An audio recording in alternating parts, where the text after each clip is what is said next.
Hello internet and welcome to the channel. With only 1 week left until Planet Zoo releases on consoles, I thought I would take this opportunity to play a little bit of Jurassic World Evolution, get some videos on the channel, get to know some people that are potentially going to be watching my videos.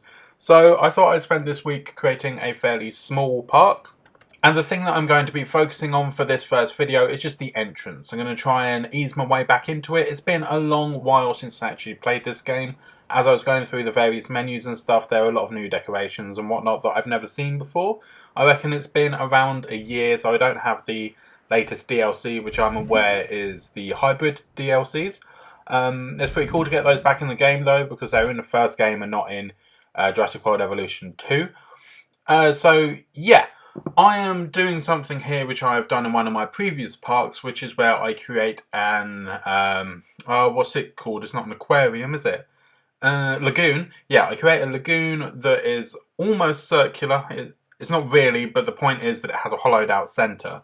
And then I can use the terrain tools to dip the earth in the centre down as low as it will go and then level it out because it does concave a bit and have really raised edges, so it's useful to flatten it. And then I'm going to use that as my entrance point. I think I'm going to be primarily going for a Jurassic World aesthetic rather than Jurassic Park or the Institute for, is it Fish and Wildlife, or the various aesthetics they've got. I think I'm going to stick to Jurassic World for this one. So with that in mind, I'm going to be using the Jurassic World entrance point. I'm going to pop it in one of the corners, try and get it as close to the wall as I can, which I don't know if I'm imagining this, but it seems like you can get closer to objects than you used to be able to, because I didn't think I'd be able to get that in that corner like that, but it was really nice. After that, I'm going to browse some of the guest facilities that I can put in there, and I think I'm going to be settling for just a simple bathroom and gift shop, because that's the kind of thing that you see at entrances to like theme parks and zoos and stuff.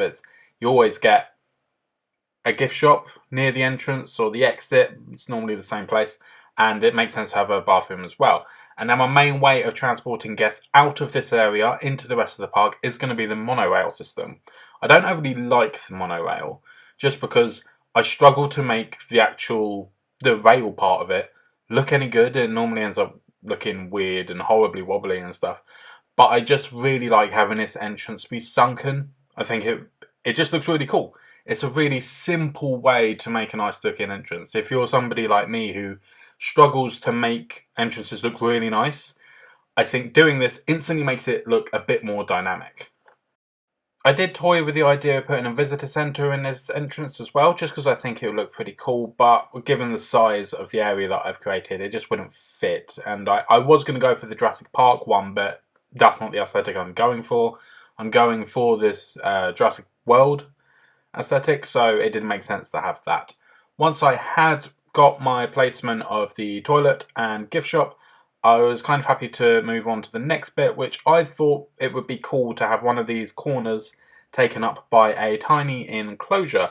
And I was very happy to discover that when laying the fences out, I could actually make the fence partially, at least, hidden in the concrete wall of the moat. The only reason I actually discovered this is because I wanted to see if it was possible to have the barriers go right up to the concrete edge of this moat and the dinosaurs not be able to get out. But I wasn't 100% sure if this would work, but when I was testing it, the fence actually disappeared into the concrete, which made me realise that I could actually lay most of the fence in there with only the top sticking out. I mean, it doesn't look great, but it's just a pretty cool thing, I think, being able to hide it like that.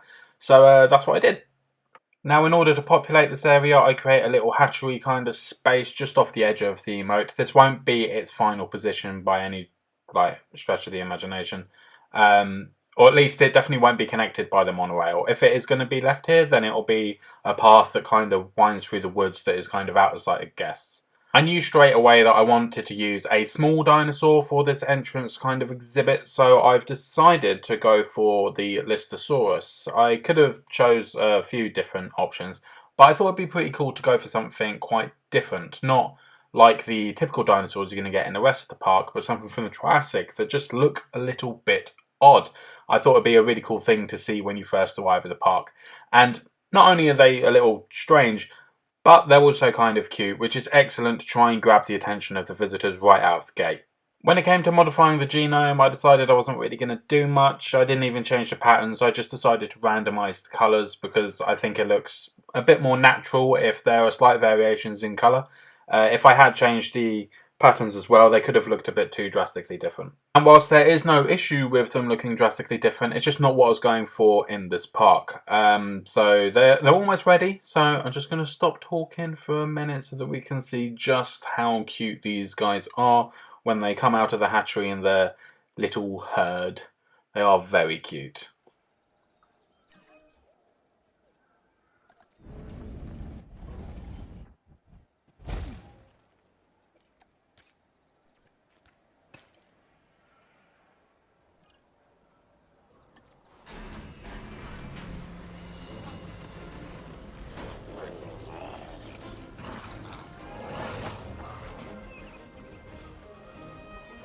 It really doesn't matter how many hundreds of hours I put into this game. Seeing dinosaurs come out of the hatchery is just always such a thrill. They're just, I don't know, it awakens that inner child, that awe that you felt when you first watched Jurassic Park.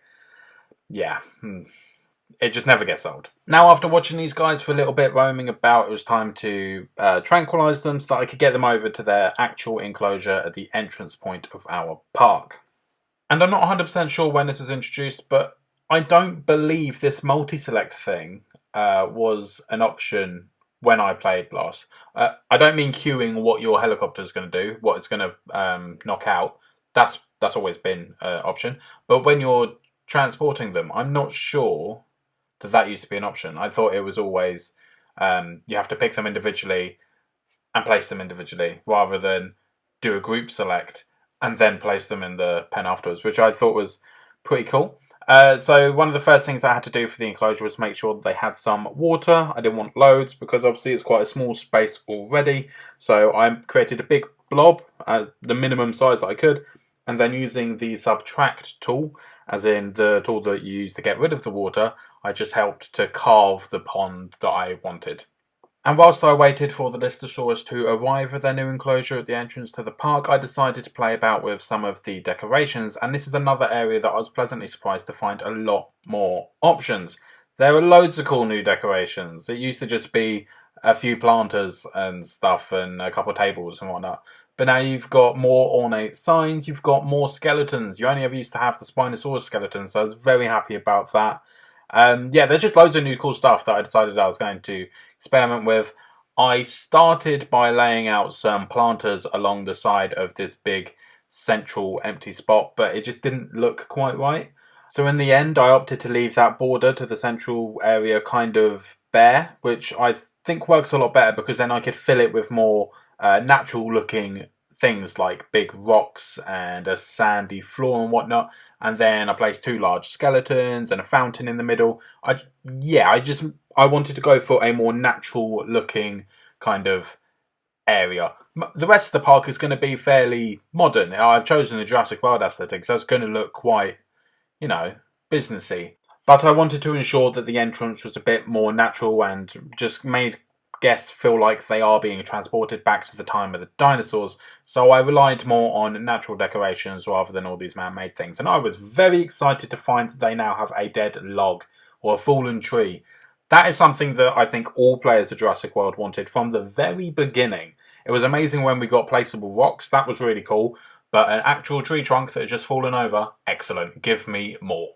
Once the Lystrosaurus had actually arrived in their enclosure, I could start to try and meet their needs in terms of the food. They needed ground fibre and ground leaf, so I made sure to do a mix of that.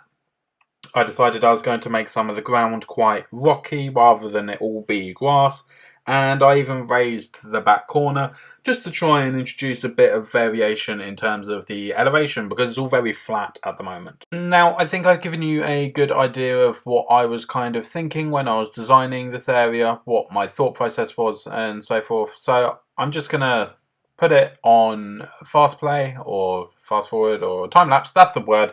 I'm going to put it on time lapse and I'm just going to let you sit back and enjoy, and then I'll come back when it's all finished just to have a final little chat about Some other little bits I ended up doing after this entrance area, such as actually populating the lagoon and starting to sketch out where I'm going to be having my most touristy, visitor-centred... Oh, visitor centre? Yeah, the visitor centre is going to be there. It's going to be where the visitors go for all their shopping and stuff. I'll start to build that as well. And then I'm going to talk about what we're going to be doing for the rest of the park and the other things that might happen on the channel. So yeah, stick about.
So we are back from having just filled all of the spare space up with various rocks and trees and foliage just to make it look a bit more welcoming. Like I said, I want it to be very nature-centric, this entrance area.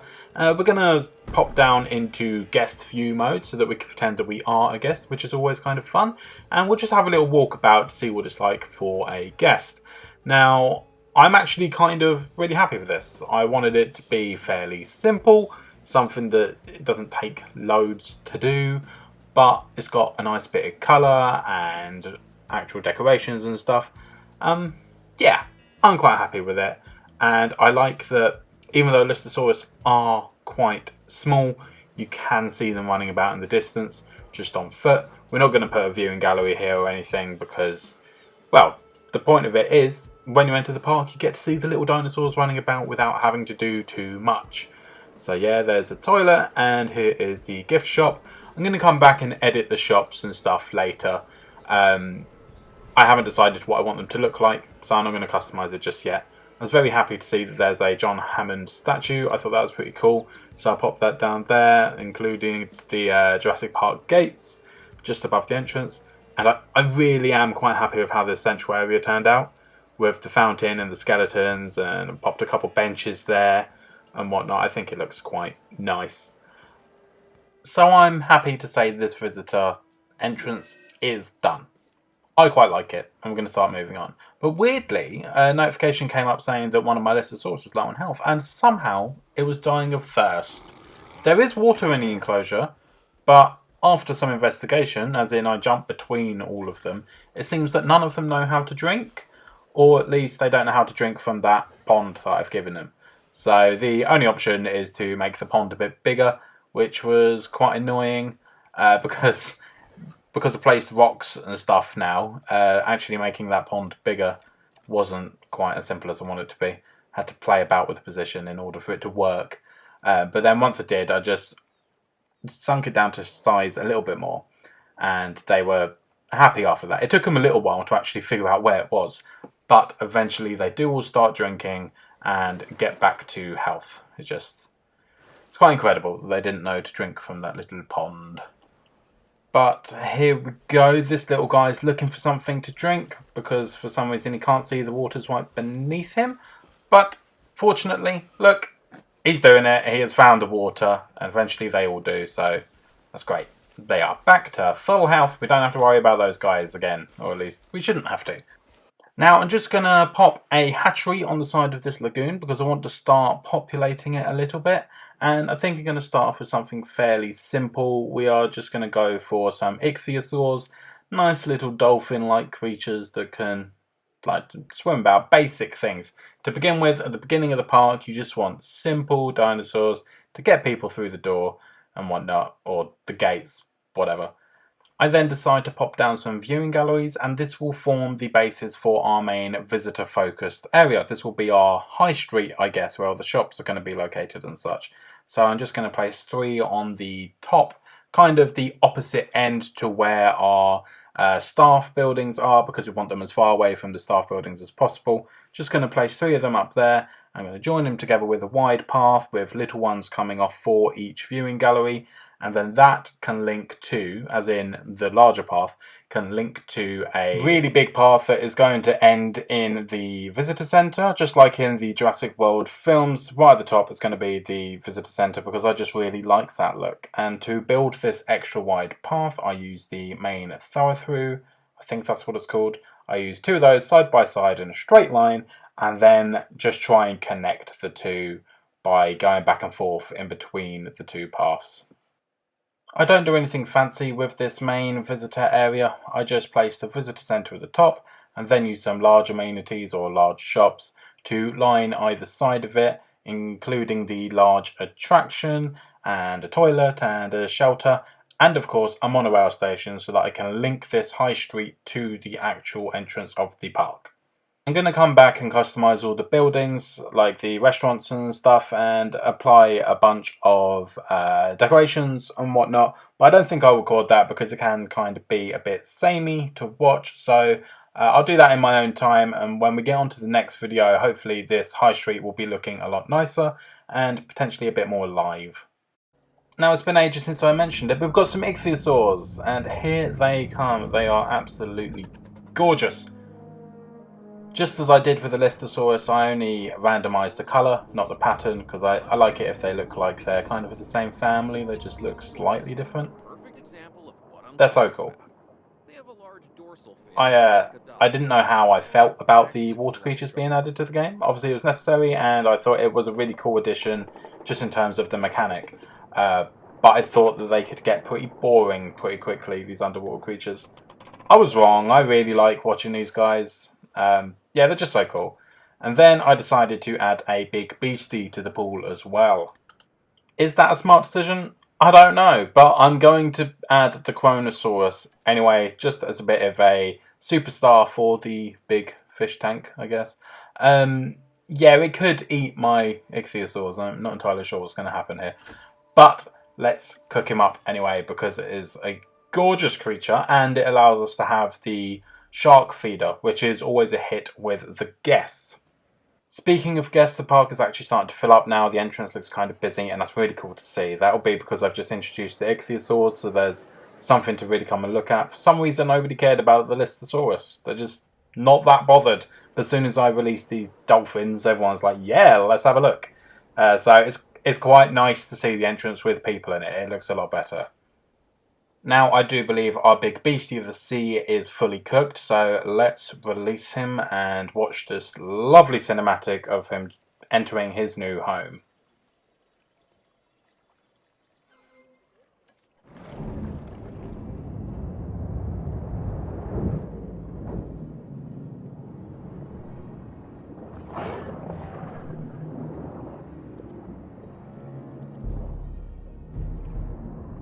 So cool. There's something about these creatures. I think it might be the long snout with the teeth outside of the jaw that makes it look so much like a crocodile. So, I don't know. It just looks really cool. Yeah, I'm excited for it to be in a park. And I would just like to thank everybody for having watched. If you have watched this far, that's awesome. Maybe consider subscribing, as I'm going to be posting more videos like this. I also want a bit of help with naming this little park. It's not going to be very big. I'm going to be adding loads of species, but it needs a name. As my first YouTube channel, Jurassic World Park, it needs a name. So drop some names in the comments below. And I'll hopefully see you soon when I'm going to be adding my favourite dinosaurs to the park. I'll let you guess of what that is, not that you have anything to go on. Yeah, thank you for watching, and until next time, I'll see you later.